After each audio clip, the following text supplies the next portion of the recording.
வரிசையாக போட்டோம் கேட்டோம். 14 வீடு தான் பார்த்தேன். 14 வீட்டில் 11 வீட்டில் இருந்த குழந்தைங்க தனியார் ஸ்கூலுக்கு போகுது. 2 வீட்டில் குழந்தைங்க இல்லை. ஒரு வீட்டில் மட்டுமிருந்து பள்ளிக்கூடத்துக்கு இந்த வருஷம் தாங்க நாங்கள் அரசு பள்ளியில் சேர்த்திருக்கிறோம் அப்படின்னு ஒரு வீதியில் ஒரு சிங்கிள் சாம்பிள். இது எல்லா இடத்துலையும் தான். ஒன்று வேறு எங்கேயும் நீங்கள் அப்படியெல்லாம் எல்லா கஷ்டமோ எவ்வளோ கஷ்டப்பட்டுட்டு கூட சாதாரண நடுத்தரத்தில் இருக்கக்கூடிய பெரிய ஏழைகள் மட்டுமல்ல, நடுத்தர மக்கள் கூட எவ்வளோ கஷ்டமாக இருந்தாலும் ஒரு நாளைக்கு 500 ரூபா சம்பாதிக்கிறோம் அப்படின்னா கூட அதை வச்சுக்கிட்டு பள்ளி நான் 30,000 கட்டி 40,000 கட்டி பள்ளிக்கூடத்துக்கு தனியார் பள்ளிக்கு அனுப்ப வேண்டிய கடன் நிலைமையில் மக்கள் இருக்காங்க. அதான் உண்மை, அதான் யதார்த்தம், அதான் நடந்துக்கிட்டு இருக்கு. ஏன் இங்கே அந்த கல்வி கிடைக்கல? ஏன் அரசாங்கத்தை அதை கொடு? ஏன் அது தப்பு இல்லாட்டி அது ஒரு வகுப்பு இல்லாட்டி இல்லை நாங்கள் எல்லாத்தையும் சொல்ல வேண்டாம், விரும்புகிறவர்களுக்கு மட்டும் வைப்போம் சொல்லு. அதைத்தானே சொல்லுது அரசாங்கம். இன்னும் சொன்னா போனா இவங்க அரசாங்கம் நேற்று எங்களுடைய மாநில தலைவர் தெளிவாக சொன்னார். 2019 வரைக்கும் மும்மொழி கொள்கையில் இந்தி கட்டாயம், 3வது மொழிங்கிறது இந்தி. கஸ்தூரி ரங்கனுடைய ரிப்போர்ட் அதுதான். உயர்கல்விக்கு புதிய கல்விக் கொள்கைக்கு அவர் கொடுத்த ரிப்போர்ட்டில், கஸ்தூரி ரங்கம் கொடுத்த ரிப்போர்ட்டில் தாய் மொழி, அடுத்து இணைப்பு மொழி ஆங்கிலம், அடுத்து 3வது மொழி இந்தி, பெரும்பகுதி மக்கள் பேசுகிற இந்தி, அதான் கொடுத்திருந்தாங்க. அதுதான் காங்கிரஸ் சர்க்கார் ஏற்றிருந்தது. யாரு? இந்த ராகுல் காந்தியோட அப்பனே அதுதான் சொல்லியிருந்தார். ராஜீவ்காந்தி தானே ஒரு பேர், ராஜீவ்காந்தி அதான் ஒத்து கொடுத்துட்டார். அதுக்கு முன்னே இந்திரா காந்தி காலத்தில் கொடுக்கப்பட்ட கல்விக் கொள்கையிலே அதுதான் இருந்தது. இந்தி கட்டாயம் எப்போ இருந்ததுன்னா முன்பு இருந்தது. 2019 பாரத பிரதமர் என்ன பண்ணார்? புது நியூ எஜுகேஷன் பாலிசி, புதிய கல்விக்கு நேஷனல் எஜுகேஷன் பாலிசியை நியூ எஜுகேஷன் பாலிசியா மாத்தினார். புதிய கல்விக் கொள்கை. அந்த புதிய கல்விக் கொள்கையில் என்ன சொல்றாரு? ஒவ்வொரு மாநிலத்தினுடைய மொழியும் அனைத்து பள்ளிகளிலும் அந்த படிக்கிற மாணவர்களுக்கு கற்றுத்தர வேண்டும். அதான் முதல் மொழி, மாநில மொழி. தமிழ்நாட்டில் இருக்கிற பள்ளிக்கூடத்தில் எல்லாரும் தமிழ் படிக்கணும், அது முதல். அடுத்து இணைப்பு மொழி ஆங்கிலம், கம்யூனிகேஷன் லாங்குவேஜ். 3வது விருப்ப மொழி இந்திய மொழிகளில் ஒன்று, இந்தி அல்ல. இதுக்கு முதலமைச்சர் நாணயமா யோக்கியமா புத்தி தெளிவா இருந்தார்னா சட்டமன்றத்தில் எந்த இடத்துல 3வது மொழி இந்தி மொழின்னு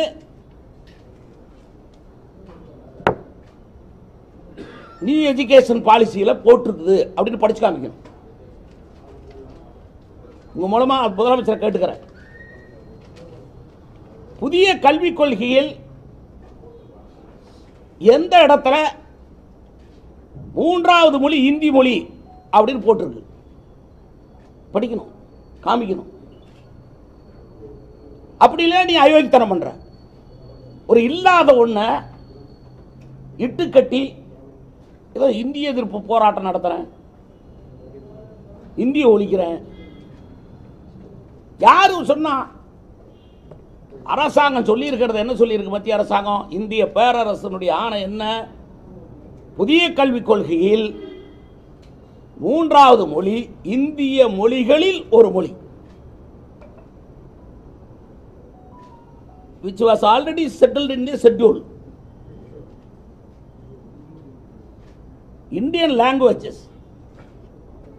இந்திய மொழிகளில் ஒரு மொழி. உதாரணத்துக்கு எடுத்துங்க, நம்ம ஊரில் செட்டியாருங்க இருக்காங்க, தெலுங்கு செட்டியார் இருக்காங்க, கன்னட செட்டியார் இருக்காங்க. நாக்கியர்கள் தெலுங்கு பேசுகிறாங்க, அருந்ததியர்கள் குறிப்பாக இந்த சுற்று வட்டாரத்தில் இருக்கக்கூடிய கிராமங்களில் இருக்கக்கூடிய அருந்ததி சமுதாயம் அதிகம் வாழுகிற பகுதி. அவங்க முழுக்க தெலுங்கு, அவங்க தாய்மொழியே தெலுங்கு தான், ஆனால் பேச்சு மொழியாக தான் இருக்கு. அவங்களுக்கு எழுத படிக்க தெரியாது, எழுதவும் தெரியாது, படிக்கவும் தெரியாது. ஏன் அவங்க அந்த மூணாவது மொழி, அவங்க அது அவன் தாய்மொழியை, அவன் பாட்டம் முப்பாட்டவனுடைய மொழியை அவன் ஒரு மொழியாக வச்சு கற்றுக்கிட்டான்னா, எங்கேயோ இருந்து வந்துட்டு பிரெஞ்சு படிக்கிறான், அதுக்கு உரிமை இருக்கு. இந்த மக்களுக்கு தங்களுடைய தாய்மொழியை படிக்கிறதுக்கு உரிமை இல்லைன்னா என்ன? 18% பேர் தமிழ்நாட்டில் பிற மொழிக்காரர்கள், பிற மொழியை தாய்மொழியாக கொண்டவர்கள் 18% பேர். நீங்க இன்னும் குறிப்பா சேலம் மாநகரை பொறுத்த வரைக்கும் 22% பேர் பிறமொழிக்காரர்கள். இன்னைக்கு as on today's census 22% பேர் பிற மொழிகளை தாய்மொழியாக கொண்டவர்கள். அவர்களுக்கு ஒரு வாய்ப்பு, அதுதான் மும்மொழி கொள்கை. மூன்றாவது மொழியாக இந்திய மொழிகளில் ஒன்றை கற்றுக்கொள்ள வேண்டும். நீ விரும்பிய மொழிகளை, அதில் எதுக்கு நீ போற? அது மக்களின் விருப்பம். வேணும்னா அவங்க எடுத்துக்கிறாங்க, வேணும்னா அதை படிக்கிறாங்க, இல்லைன்னா படிக்காம விட்டு போறாங்க. அது எதுக்கு நாங்கள் சொல்ல மாட்டோம், அதுக்கான வசதியை ஏற்படுத்தி தர மாட்டோம்? அது ஏன் சொல்ற? ஏன் கல்விக் கொள்கைக்கு எங்களுக்கு கொடுக்க வேண்டிய பணத்தை கொடுக்கல, ஏன் கொடுக்க மாட்டேங்கிற? நீ இது கொண்டாந்தாதான் கொடுப்பேன்னு சொல்ற.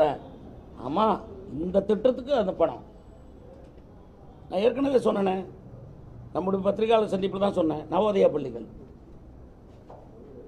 பள்ளிகள் மீண்டும் நான் சொல்றேன், ஞாபகப்படுத்த. இன்னும் பதில் வரல முதலமைச்சர்கிட்ட இருந்து. ஏன் இந்த மாநிலம் மட்டும் நவோதயா பள்ளிகள் வரல? வெஸ்ட் பெங்காலில் அந்த மாதிரி வச்சிருக்கு. எங்களை எதிர்க்கிறவங்க தான். எல்லா காங்கிரஸ் ஆளுகிற மாநிலங்கள்லாம் நவோதயா பள்ளி இருக்கா இல்லையா? மாவட்டத்துக்கு ஒரு பள்ளி 2 பள்ளின்னு.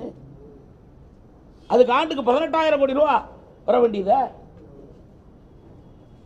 இன்னைக்கு இப்போ நவோதயா பள்ளி நம்ம மாவட்டம் பூரா வந்துருந்தா, நம்முடைய தமிழ்நாட்டுக்கு நவோதயா பள்ளிகளுக்கு மட்டும் 18,000 கோடி வரும். நீ வேணான்னு சொல்ற, கொடுக்கல. அந்த நவோதய பள்ளி அனுபவிச்சா நவோதய பள்ளிக்கான செலவு வரும். இலவச கல்வி, அது முழுக்க இலவச கல்வி. மாவட்டம் தோறும் 1000 பேர் 1500 பேர் படிப்பான். அவங்களுடைய வாழ்க்கையை கெடுத்தது யாரு? திமுக அரசாங்கம். இது இன்னைக்கு வெளியே வர்றதுக்கு, இதெல்லாம் நாட்டுக்கு தெரியறதுக்கு ஒரு வாய்ப்பை முதலமைச்சர் ஏற்படுத்தி கொடுத்திருக்கார். அதற்காக தமிழகத்துடைய முதலமைச்சருக்கு சட்ட ஒழுங்கு பிரச்சனையை இருந்து தப்புவதற்காக இந்த மும்மொழி பிரச்சனையை கையில் எடுத்த முதலமைச்சருக்கு நான் நன்றி தெரிவித்துக் கொள்கிறேன். காரணம், நாங்கள் அதை இப்பொழுது கையில் எடுத்திருக்கிறோம். என்னுடைய மாநில தலைவர் நேற்றைய இருந்து அதை கையில் எடுத்துட்டார். இல்ல, ஏன் வேண்டும் சமக்கல்வி? மும்மொழி கொள்கை இந்தி திணிப்பு அல்ல. மும்மொழி கொள்கை என்பது மூன்றாவது மொழியாக இந்திய மொழிகளில் ஒரு மொழியை படிக்க வேண்டும். இதுதான் இதை நாட்டு மக்களிடம் விளக்கி, இதை விரும்புபவர்கள் கையெழுத்திடுங்கள் என்று நாங்கள் கேட்கிறோம். ஏராளமான, நேற்றைக்கு தான் இணையதளத்தை நேற்று அது இரவு லான்ச் பண்ணோம், காலையில் தான் இன்னைக்கு அது ஓப்பன் ஆச்சு. இன்னும் இப்போ 1,12,000 கிராஸ் ஆயிருக்கு. இப்போ ஆன்லைனில் 1,12,000 கிராஸ் பண்ணி விருப்பம். டிசன் நோட்டு கொடுக்குற ஒருத்தரும் இல்லை. நான் கையெழுத்து வாங்கும் போது கூட வேண்டாம் அப்படின்னு சொல்கிறவங்க ஆள் இல்லை. காரணம், மக்களுக்கும் விழிப்புணர்வு வந்துருச்சு. ஏன்னா டிசன் நோட்டு கொடுக்குறவங்க வீட்டு பிள்ளையே தனியார் பள்ளி தான் படிக்குது. ஏங்க அவர் வேண்டான்னு எழுதினாருன்னா நம்ம பிள்ளை எங்கேயும் படிக்குதுன்னு கேட்டிங்கன்னா என்ன, இங்கே தான் படிக்குது. ஆக ஒட்டு மொத்தமாக தமிழ் சமுதாயம் இதுகாரும் ஏமாற்றப்பட்டதை அவங்க நினச்சிக்கிட்டு இருக்காங்க. இன்றைக்கு சரி செய்கிற வேலையை பாரதிய ஜனதா கட்சி ஆரம்பித்திருக்கிறது. உண்மையான கல்வி, நேர்மையான கல்வி, தேசம் தழுவிய கல்வி, உலகத்தோடு தொடர்பு கொள்வதற்கான கல்வி கொண்டு வந்து சேர்க்க வேண்டும் என்ற மாற்றங்கள் தேவைதானே. இன்னும் எவ்வளோ நாளைக்கு மற்றதே சொல்லிட்டு இருப்பீங்க? பாபர் அதை பண்ணாரு, அக்பர் இதை பண்ணாரு இப்படின்னு. ராஜராஜ சோழன் என்ன பண்ணாரு, ராஜேந்திர சோழன் என்ன பண்ணாரு, கிருஷ்ணதேவராயர் வந்து எப்படி மீனாட்சி அம்மன் கோயிலெல்லாம் காப்பாற்றினாரு, இதெல்லாம் தெரிய வேண்டாமா? இதெல்லாம் தெரிய வேண்டாமா? புதிய கல்விக் கொள்கை என்பது திராவிட முன்னேற்ற கழகத்துக்கு வேண்டுமானால் கசக்கும், ஆனால் தமிழர்களுக்கு இனிக்கும். கையெழுத்து இயக்கம் தொடங்கியிருக்கீங்க, நிறைய பேர் விரும்பி வந்து கையெழுத்து போடுறாங்க. பெரும்பான்மை அதாவது தேர்தல் அடிப்படையில் பார்த்தோம்னாக்கா பெரும்பான்மை அதிமுக திமுக ஓட்டர்ஸ் தான் இருக்கிறாங்க. அவங்களும் இதை ஆதரிக்கிறாங்களா? ஆமாம், அவங்க கையெழுத்து போடுறாங்களா? இப்போ கையெழுத்து போடுறாங்க. அவங்க கட்சி வந்து ஆதரிக்குதா இல்லையான்னு எனக்கு தெரியாது. கட்சி வந்து மக்களின் பிரதிநிதிகள் அல்ல. இப்போ போகிற போக்கெல்லாம் கட்சி ஒரு பாலிசி எடுக்கிறாங்க, ஆனால் மக்கள் வேறு விதமான எண்ணத்தில் இருக்காங்க. அவங்க இன்னும் நினச்சிட்டு இருக்காங்க தெரியாதனம். திமுகவுக்கே தெரியல, திமுக தொண்டனுக்கே தெரியல, திமுக தலைவனுக்கே தெரியல. 1965 இந்திய எதிர்ப்பு போராட்டத்தான் 67 வந்து தன்னை ஆட்சியில் கொண்டாந்து நினைக்கிறாங்க. தப்பு, கிடையவே கிடையாது. 65 இந்திய எதிர்ப்பு போராட்டம் ஒன்றும் திமுகவை ஆட்சியில் அமர்த்தவில்லை. 67 தேர்தலுக்கு முன்பு எம்ஜிஆர் சுடப்பட்டார். அவர் மீது ஒரு பெரிய பேண்டேஜ் போட்டு உட்காந்துட்டு வெறும் உடம்போட உட்காந்து அந்த படத்தை போட்டு கொடுத்து சிவந்த கரம் கேட்கிறது, கும்பிட்டு கேட்கிறது, வாக்களிப்பீர் உதயசூரியனுக்கு கருணாநிதி கலைஞர் வந்து போஸ்ட் அடிச்சு ஒட்டினார். அவர் சைலாப்பேட்டையில் ஒட்டினார், 200 போஸ்ட் ஒட்டினார். முதல்ல அடிச்சு ஜனங்க குப்புறு அதுக்கு முன்னாடி நின்றுட்டு அழுவ ஆரம்பிச்சாங்க. அதை பார்த்து அண்ணா சொன்னார், அட்ரா அவனுக்கு ஒரு 2000 போஸ்ட் அடிச்சு கொடுக்கடா அப்படின்னு நாடு பூரா விட்டுருன்னு சொன்னார். அதுதான் ஜெயிச்சது. எம்ஜிஆர் சுடப்பட்டதால் வெற்றி பெற்றது. 65 இந்தி போராட்டம் அல்ல. சும்மா இப்ப கிளுகிழப்பு காட்டுறானுங்க. கிளுகிழப்பு அல்ல இது. இந்திய போராட்டத்தில் இந்தியில் வந்து சொல்லி அன்னைக்கு ஓட்டு கேட்க வேண்டியதானே? ஆகுது இந்திய போராட்டத்தில் செத்தவன் படத்தை போட்டு ஓட்டு கேட்டாங்களா? 65 இந்தி போராட்டம். இப்போ தீக்குளிச்சவங்களுக்காக வீர வணக்க நாள் நடத்துறாங்க, அதை பண்றாங்க. 67 தேர்தலில் இந்த சின்னசாமி அப்படின்ட்டு ஒவ்வொருத்தர் பேரை பற்றி எல்லாம் படிப்பாங்கல்ல, பேசுவாங்கல்ல, அதை கட்ட ஓட்டு கேட்டாங்க. யாரோட இருந்து ஓட்டு கேட்டாங்க? ராஜகோபாலாச்சாரியார் உட்காந்துக்கிட்டு ஓட்டு கேட்டாங்க. ராஜகோபாலாச்சாரி கேட்டு சொன்னார், பூணூரில் கையில் பிடிச்சிக்கிட்டு இந்த தடவை எல்லாத்தையும் மறந்துட்டு சூரியனுக்கு ஓட்டு போடுங்கப்பா, திமுக ஓட்டு போடுங்கன்னார். அப்புறம் அவர் இந்திய எதிர்ப்பு போராட்டத்துக்கு ஆதரிச்சவரா ராஜாஜி? 65 இந்திய எதிர்ப்பு போராட்டத்தை ஆதரிச்சவரா சக்கரவர்த்தி ராஜகோபாலாச்சாரியா? கிடையாது.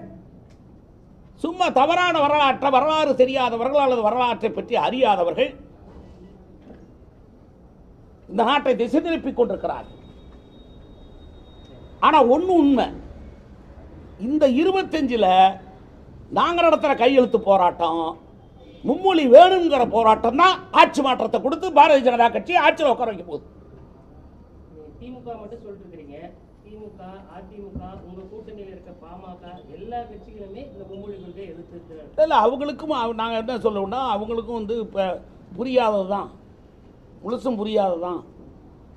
அதாவது என்னன்னா ஒரு இது பெரிய அளவில் வரும்னு நினச்சிக்கிட்டு, அதாவது என்னென்னா அரசியல் லாபத்துக்கு காரணமாக எங்களோடு இருக்கிற நண்பர்கள் கூட, இல்லாத நண்பர்களாக வரக்கூடியவர்கள் கூட இதோ இந்த போராட்டத்தை கையில் நாமளும் சேர்த்து விட்டால், நாம் இல்லாமல் விட்டால் ஏதோ நாடு ஒட்டுமொத்தமாக தமிழர்கள் அத்தனை பேரும் ஐயோ ஐயோ ஐயோ இந்தி இந்தி என்று சொல்லி எதிர்த்து விட்டால் நாம் என்ன செய்வது என்று ஒரு தேர்தலுக்கான ஒரு இளையோடைய பயத்தால் சொல்லுவதே தவிர அறிவுபூர்வமான சிந்தனையோடு அவர்கள் இதை சொல்லுவார்கள் என்று நான் நம்பவில்லை. காரணம் என் வயதின் காரணமாக அவர்களுக்கு நான் அனுபவத்தின் காரணமாக வயதின் காரணமாகவும் அவர்களுக்கு நான் சொல்ல வேண்டிய கட்டாயம் எனக்கு. சென்னையில் வந்து தடுத்து நிறுத்தப்பட்டிருக்கிறான்னு சொல்றாங்க. ஆமா, இது வந்து போலீஸை சுற்றி வளைச்சிருக்காங்க. இல்லை, இது அவங்கள அதான் கையாளாகத்தனம். இப்போ இதுவும் விளம்பரம் ஆகுது. பெரிய அளவில் போகுது, மக்கள்கிட்ட எழுச்சி வந்துருச்சு. கையெழுத்து இயக்கத்துக்கு ஆயிரக்கணக்கான பேர் வந்து அவங்களா வந்து கையெழுத்து போடுறாங்க. கஜல் நாயக்கம்பட்டியில் இப்போ உட்காந்தேன். கஜல் நாயக்கம்பட்டியில் இப்போ வரும்போது வழியில் சும்மா இங்கே வர்றதுக்குள்ள பத்திரிகையாளர்கள் சந்திக்கிறது இங்கே வர்றதுக்கு முன்னாடி அங்கே ஒரு கேம்ப் நடந்துக்கிட்டு இருக்குது. அதனால் அங்கே போய் உட்காந்தேன். அங்கே உட்காந்த போது ரோட்டில் போயிட்டு இருந்த லேடிஸ் எல்லாம் வந்து கையெழுத்து போடுறாங்க. எதுக்குன்னு கேட்டால், நீ ஏம்மா எதுக்கு போட்டேன்னு கேட்டேன். எதுக்காமல் போடுற கையெழுத்துங்க சொன்னாங்க. தனியார் பள்ளிகளில் ஏதோ ஒரு ஸ்கூல் சொல்லிச்சு, பக்கத்தில் ஏதோ சிபிஎஸ்சி ஸ்கூல் பேரை, அந்த ஸ்கூலில் படிக்கிற படிப்பை எங்களுக்கும் சொல்லித் தரணும்னு கையெழுத்து போட்டால் எங்களுக்கு சொல்லித் தருவாங்க. என்ன, அந்த அம்மா வந்து ஒரு பட்டியலினத்தினுடைய அம்மா. நீ என்னம்மா படித்த? என்ன, நான் 3வது படித்தவன். இப்போ என்ன வேலை செஞ்சிட்ருக்கிறேன்? காட்டில் கூலி வேலைக்கு போயிட்டுருக்கிறேன். அதாவது தன்னுடைய குழந்தையும் தான் பார்க்குற பக்கத்தில் இருக்கிற பள்ளியில் படிக்கிற கல்வி கொடுப்பாங்க என்னன்னே தெரியாமல். அதான உண்மை. ஸோ அந்த கல்விக்கு ஏங்கி இருக்காங்கல்ல, முடியாமல் தானே பள்ளிக்கூடத்துக்கு அரசாங்க பள்ளிக்கு அனுப்புகிறாங்க. ஏன் நீ அரசாங்க பள்ளிக்கு தான் அந்த பள்ளி மாதிரி மாற்றக்கூடாது? அவன் இத்தனை பேர் விரும்புகிறான்ல, விரும்பி தானே தனியார் பள்ளிக்கு அனுப்புகிறான். அந்த சிலபஸ் தானே பார்க்குறான். ஏன் அந்த சிலபஸ் இங்கே கொண்டு வா? ஏன் நீ தடையா இருக்க? மக்களுக்கும் அரசாங்கத்துக்கும் பாலமாக இருக்க வேண்டியதுதான் அரசாங்கத்தை நடத்துகிற அரசியல் கட்சியினுடைய கடமை.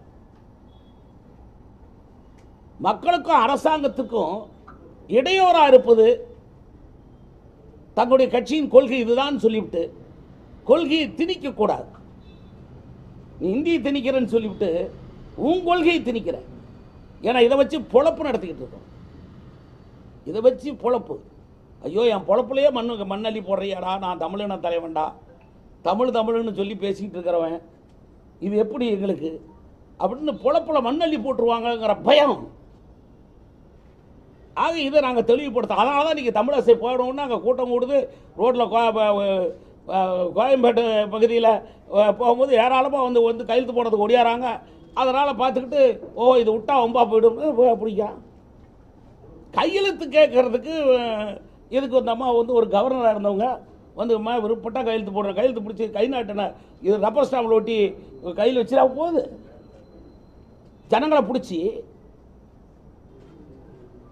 ஸ்டாம்ப் பேடில் வச்சு கையெழுத்து வச்சுட்டு போகணும்னு சொல்லி கூப்பிடுதா? பேர் எழுதி, ஃபோன் நம்பர் எழுதி, அட்ரஸ் எழுதி கையெழுத்து போகணும். தவறுக்கு பாரத்தில் எப்படி வச்சுருக்கிறோன்னு இதில் கையெழுத்து போடுறது யாராவது நாமளா பண்ண முடியுமா? அப்படி விருப்பப்பட்டு வந்து கையெழுத்து போடுறவங்கள எதுக்கு நீங்கள் தடுக்கிறீங்க? எதனால் போய் அந்தமா போடுறது? அந்தமா எதுக்கு கைது பண்ணுற? இந்த கையெழுத்து இயக்கத்தை மிரட்டி பார்க்குற. இன்னைக்கு தமிழ்நாடு முழுவதும் என்னுடைய மாநில தலைவருடைய அறைகோவலுக்கு பின்பு இந்த நாடு முழுவதும் இன்றைக்கு ஒவ்வொரு ஒன்றியத்திலும் 10 பேர், 20 பேர், 50 பேர், 30 பேர், 40 பேர், 100 பேர் உட்காந்துருக்கான். கையில் பாரத்தை எடுத்துட்டு வீடு வீடாக போய் கையெழுத்து வாங்குறான். நாங்கள் வந்து ஒரு பள்ளிக்கூடங்களுக்கு முன்பு இப்பொழுது வந்து பரீட்சை நடக்கிறதுனால போக வேண்டான் இருக்கிறோம். இல்லைன்னா பள்ளிக்கூடத்துக்கு முன்னாடி இங்கே கேம்ப் போடுவோம், டென்ட் போட்டிருப்போம், பசங்க கையெழுத்து போட்டிருப்பான். ஆக இன்றைக்கு நடைபெறுவது தமிழ்நாட்டு ஆட்சியாளர்கள் தங்களின் தவறை மறைப்பதற்காக கையில் எடுத்த தவறான முடிவை, அதாவது கல்விக் கொள்கையிலே அவர்கள் எடுத்த தவறான முடிவை திருத்துவதற்காக திருத்தி சரியான முடிவை எடுத்து தமிழ்நாட்டு குழந்தைகளுக்கு தரமான கல்வியை, அது சமக்கல்வியாக, ஈக்குவல் எஜுகேஷன், சமமான கல்வி, எல்லோருக்கும் சமமான கல்வியை தர வேண்டும் என்ற ஒரு உன்னத அடிப்படையிலே தான் பாரதிய ஜனதா கட்சி இந்த கையெழுத்து இயக்கத்தை ஆரம்பித்திருக்கிறது. மக்கள் எங்களுக்கு சரியான வரவேற்பை தந்திருக்கிறார்கள். இன்றைக்கு ஒரு நாளோடு போவதல்ல, நாங்கள் மே மாதம் வரை கையெழுத்து வாங்க போகிறோம்.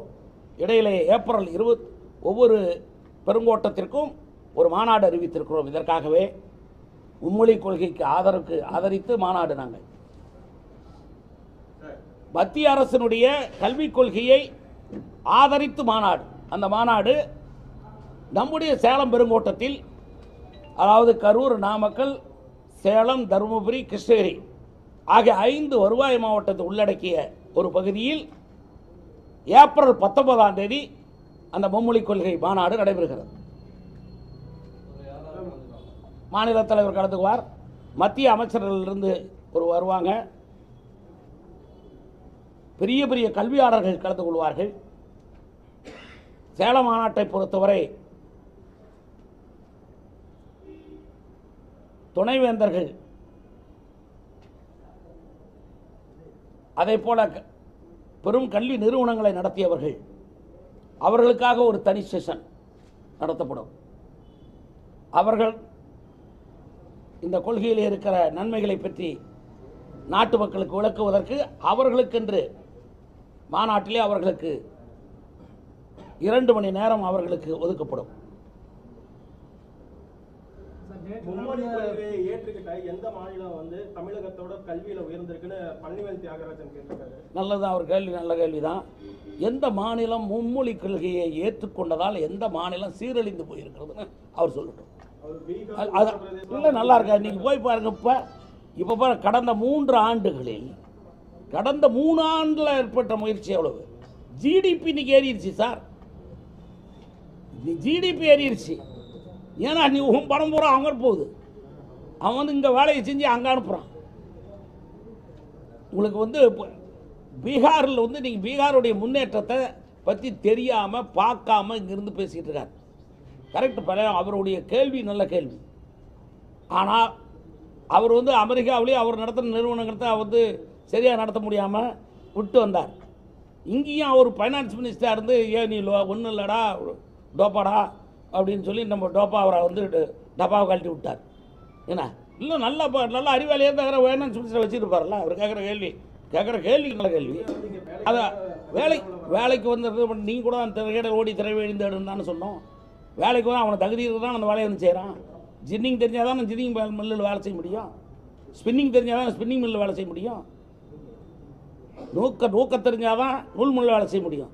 நெய்ய தெரிஞ்சால் தான் டெக்ஸ்டைலில் வேலை செய்ய முடியும். அதனால் டெக்னாலஜி வர்றது அவங்ககிட்டயும். இப்போல்லாம் ஆள் டெக்னாலஜியை மாற அந்த டெக்னாலஜியோட சேர்ந்தா இருக்கான். எல்லா வேலையும் தான் பண்ணுறான்னு இல்லை. எல்லா எழுத்தறிவு இப்போ எல்லாம் பெற்றானே. இப்போ உங்களுக்கு என்ன இல்லைங்க, அங்கே கம்ப்யூட்டர்லேயே QR கோடு இல்லையா? என்ன இல்லை, என்ன கற்றுக்கல அவனுக்கு? பீகாரில் என்ன இல்லை உங்களுக்கு? அவங்க மொழி அழிஞ்சிட்டு வருது அப்படின்றாரு. பீகாரி அழிஞ்சிருக்குன்னு சொல்கிறதுக்கு அவங்க அதனால் சொல்கிறேனே. அதான் காரணம். அதைத்தான் சொல்கிறோம் நாங்கள். அதெல்லாம் அந்த மொழி அழியக்கூடாது, யாருடைய தாய்மொழியும் அழியக்கூடாது. ஆகவே தான் 3வது மொழியை படிங்க. நீ வேலைக்கு போனாலும் சரி, எங்கே போனாலும் சரி, உனக்கு உன்னுடைய தாய்மொழி வேணும். அங்கேயே நீ எங்கே போன இடத்துலையும் உனக்கு உன்னுடைய மொழியை கற்றுக்கிறதுக்கு உனக்கு ஒரு வாய்ப்பு வரும். அதுவும் ஒரு வாய்ப்பு.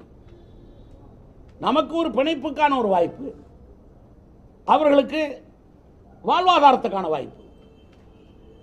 எப்படி பார்த்தாலும் 3வது மொழி அப்படிங்கிறது இந்தி திணிப்பு அப்படிங்கிற இல்ல. அவங்க நிற்கிறாங்க. காரணம் நீங்க சொன்ன மாதிரி தெலுங்கு, சார், அதுக்கு ஆசிரியர்கள் நியமிக்க முடியாது. பண்ணணும் சார். அதுதான் சார், நாங்கள் அதுக்கு தான் சார் பணம் கொடுக்குறோம். அதுக்கு தான் இது 2000 கோடி 2000 கோடி வருதுங்கிறது காரணம். அதுக்கு தானே ஒழிய PM ஸ்ரீ திட்டத்துக்கு தான். அந்த 3வது மொழி கொள்கைக்கு அதுக்காகத்தான் அந்த பணம். வேண்டானா அது பணம் வரல, நீ பணத்தை வாங்க, அதை விட்டுரு. நீ கேள்வி இப்போ எது வந்துருச்சு? நாங்கள் ஒன்றும் எல்லாம் மற்றதெல்லாம் போடலையே. ஆண்டுக்கு 56,000 கோடி என்னமோ கல்விக்கு தமிழ்நாட்டில். அந்த 56,000 கோடியில் மத்திய அரசு கொடுக்குறது 28,000 கோடி. இந்த 28,000 கோடி ரூபாய் இன்ஃப்ராஸ்ட்ரக்சருக்கு மற்றதுக்கெல்லாம் ஒரு பள்ளிக்கூடத்துக்கு கக்கூஸ் கட்டுன்னு கூட பணம் கொடுக்குறோம். இப்போ ஸ்வச் பாரத்லேருந்து வருது. ஸ்வச் பாரத்லேருந்து கொடுக்கப்பட்டிருக்கிற பணம் பள்ளிக்கூடத்தினுடைய கட்டட மெயின்டெனன்ஸ் கொடுக்கப்பட்டிருக்க பணம், ஸ்டாட்யூட்டரி அதாவது ஷெட்யூலில் கொடுக்கப்பட்டிருக்க பணம், ஆண்டு திட்டங்களுக்கான வழங்கப்பட்டிருக்க பணம், கல்விக்கு எவ்வளோ, சுகாதாரத்திற்கு, தொழிலுக்கு எவ்வளோ அப்படின்னு மத்திய அரசு கொடுத்துருக்க பங்கு. அதில் எதுவுமே குறைக்கலையே. நான் தான் சொன்ன உதாரணத்துக்கு நவோதயா பள்ளிக்கு கொடுக்குற பணம் நீ வாங்காத, நவோதய பள்ளி நீ கொண்டாடுறதுனால கொடுக்கல.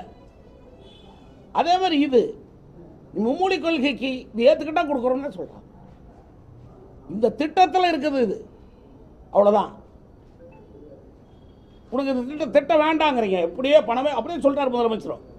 எனக்கு வந்து பணமே கொடுக்கலனாலும் இந்த திட்டத்தை ஏற்றுக்குவேன். ஆனால் இந்த திட்டம் வேணும்னு மக்கள் சொல்கிறாங்கங்கிறத அவருக்கு புத்தி தெளிய வைக்கணும்.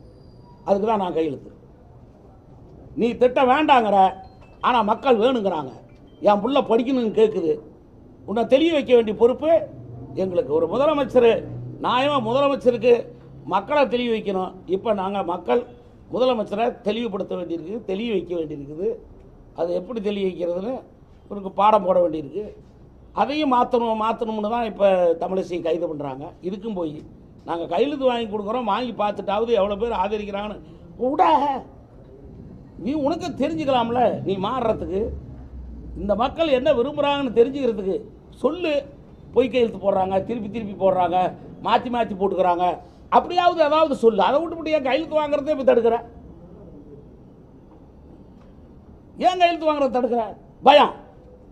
மக்கள் அதிகமாக கையெழுத்து போட்டாங்கன்னா நம்ம கொள்கை போச்சே, கொள்கைன்னா நான் ஏமாற்றி திருடி திங்கிறது போச்சே, இதை சொல்லி.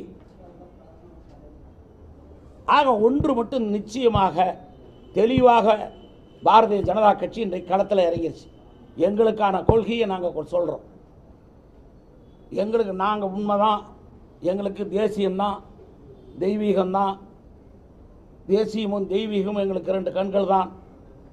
அதே மாதிரி மும்மொழி கொள்கை தான், புதிய கல்விக் கொள்கை தான், தேச நலன் தான். இதுதான் எங்களுது. இனிமேல் காம்ப்ரமைஸுக்கெல்லாம் இடம் கிடையாது. இதுக்கு ஆதரிக்கிறவங்க ஆதரிக்கட்டும்.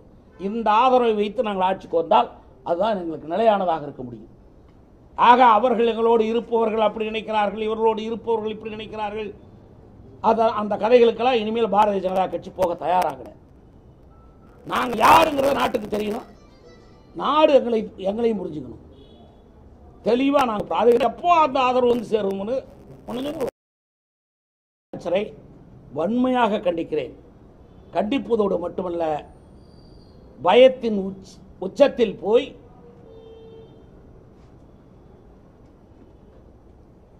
வீட்டுக்குள்ளே டாய்லெட்டில் போய் ஒன்று கூட வேண்டிய ஆள் பேண்ட்லேயே ஒன்று கூட்டுக்கு தெரியாதீர்கள். உங்கள் மந்திரி அப்படித்தான் விட்டார். இப்போ அப்படி தான் ஆகிட்டு இருக்கு. இதுவும் அந்த மாதிரி நிகழ்ச்சி தான். ஆடத் தெரியாதவன் அம்பலம் சரியில்லைன்னு சொன்ன கதையா ஆட்சி செய்ய தெரியாத முட்டாள் முதலமைச்சர் கையெழுத்து இயக்கத்திற்கு போய் ஒரு முன்னாள் ஆளுநரை கைது செய்கிறார் என்றால் அவர் புத்தி தெளிவோடு இருப்பதாக நான் கருதவில்லை. நேற்று நடைபெற்ற கூட்டத்தில் வந்து தென் மாநிலங்களை ஒருங்கிணைச்சு கூட்டு நடவடிக்கை குழு உருவாக்கப்படும் தீர்மானம் நிறைவேற்றிருக்காங்க. தமிழகத்தில் இருக்கக்கூடிய அதில் கலந்துகிட்ட அனைத்து கட்சிகளும் வந்து ஆதரவு தெரிவிச்சிருக்காங்க. உங்களுடைய ஆதரவுக்கு வாழ்த்துக்கள். தென் மாநிலங்களை அரவணைச்சில் சேர்த்து வேண்டியதில்லை. பக்கத்தில் உட்கார்ந்துருந்தார் அவர் செல்வ பெருந்தகை, காங்கிரஸ் மாநில தலைவர். அவரோட கட்சி தலைவர் ராகுல் காந்தி இதில் இணைக்க சொல்லுங்கள். கூட்டணியில் வேறு இருக்கார். அவர் தான் பெரிய கட்சி, காங்கிரஸ் கட்சி 2வது இடம் போட்டிருந்தாங்க. இந்த எல்லா கட்சியும் பட்டியல் போட்ட போது அழைச்ச பட்டியலில் 2வது இடம் காங்கிரஸ் போட்டிருந்தாங்க. செல்வ பெருந்தகை காங்கிரஸ் கட்சி. அந்த காங்கிரஸ் கட்சியினுடைய தலைவர் யார்? இப்போ ராகுல் காந்தி. ராகுல் காந்தி இதை பற்றி சொல்ல இணைக்கிறது. அப்புறம் கூரையேறி கோழி பிடிக்க தெரியாதவன் வானேறி வைகுண்டம் போறன்னு சொல்கிற கதை இது. உன்னால் முடியாது. நீ வந்து இதை விட்டா வெளியே வர முடியாது. இனிமேல் நீ பப்பட் மாதிரி தான் நடக்கணும். இனிமேல் நீ வந்து நடைய பப்பட் நடதான். இனிமேல் உனக்கு டிக்கு தான்.